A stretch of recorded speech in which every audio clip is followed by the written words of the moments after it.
10 ans après la naissance de la rupture conventionnelle individuelle, qui a rencontré, comme vous le savez, un énorme succès, voici maintenant la rupture conventionnelle collective qui vient de naître et qui est issue des récentes ordonnances Macron du mois de septembre 2017.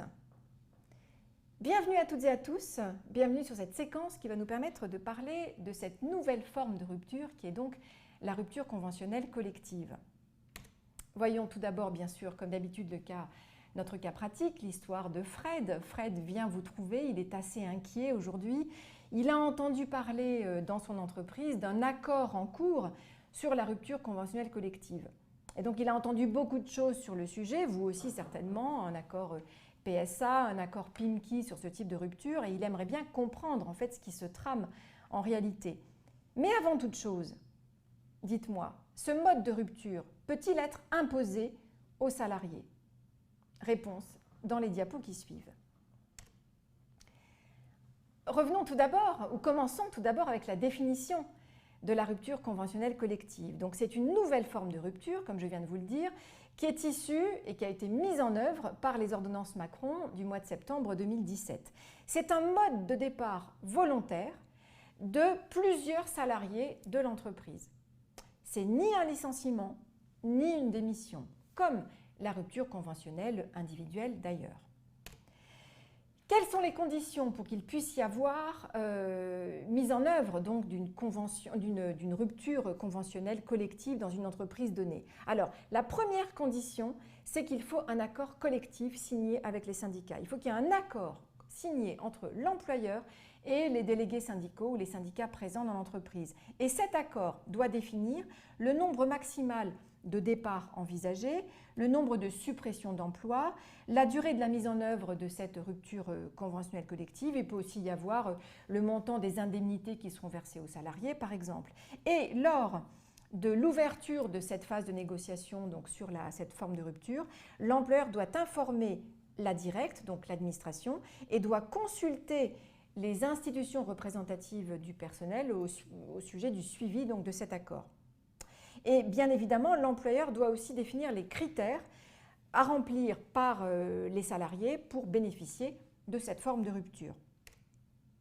Autre condition spécifique liée à cette nouvelle forme de rupture, il faut une homologation par la directe. Ça veut dire quoi une homologation? Ça veut dire une validation par la directe, donc par l'administration. Autrement dit, dès lors que l'accord collectif est signé donc, entre l'employeur et les syndicats, cet accord va être ensuite transmis à la directe qui a un délai de 15 jours pour le valider. Et si la directe ne répond pas, eh bien cela signifie qu'elle est d'accord avec le contenu de l'accord. Donc c'est un accord implicite du contenu de l'accord. Donc il y a, vous l'avez compris, deux garde-fous. Il faut tout d'abord un accord collectif signé donc avec les délégués syndicaux et la validation par la directe, donc une homologation, une signature de cette forme de rupture par l'administration. Quelles vont être les conséquences pour les salariés de cette possibilité donc, de rompre le contrat? Tout d'abord, il faut savoir que le salarié donc, va se porter volontaire pour rentrer dans le cadre prévu par l'accord collectif prévoyant donc, cette rupture conventionnelle collective. Donc c'est au salarié de candidater, entre parenthèses, et pas l'inverse. Donc c'est au salarié de faire valoir ou de faire connaître à l'employeur qu'il est intéressé par cette forme de rupture. Et donc, l'acceptation de la candidature du salarié par l'employeur entraîne donc ensuite la rupture du contrat de travail d'un commun accord. Le salarié aura droit aux indemnités prévues par l'accord qui ne peuvent pas être inférieures aux indemnités minimales légales, c'est-à-dire aux indemnités de licenciement dont on a déjà parlé lors d'une précédente séquence. Indemnités de licenciement ou alors indemnités conventionnelles si elles sont plus élevées, évidemment. Et le salarié aura également droit aux allocations chômage. C'est le même principe que la rupture collective, que la rupture conventionnelle individuelle. Au niveau des conséquences pour le salarié, ce seront les mêmes. On peut donc tout simplement répondre au cas pratique. Fred se posait la question de savoir si on pouvait imposer une rupture conventionnelle collective aux salariés. Non. La réponse est non.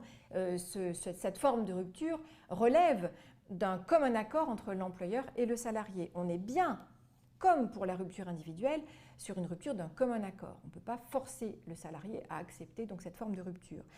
Et donc, je répète, hein, au-delà de l'accord du salarié et de la candidature du salarié pour cette forme de rupture, il faut au préalable qu'on ait donc un accord signé donc avec les délégués syndicaux, donc un accord collectif, que cet accord soit validé par l'administration, donc la directe, et qu'il soit suivi par le représentant du personnel. Voilà ce qu'il faut répondre à Fred. Il y aura peut-être un accord signé dans son entreprise sur cette forme de rupture, à lui donc de suivre les différentes étapes et de voir éventuellement s'il a des salariés de son équipe qui peuvent être concernés, à voir, à suivre.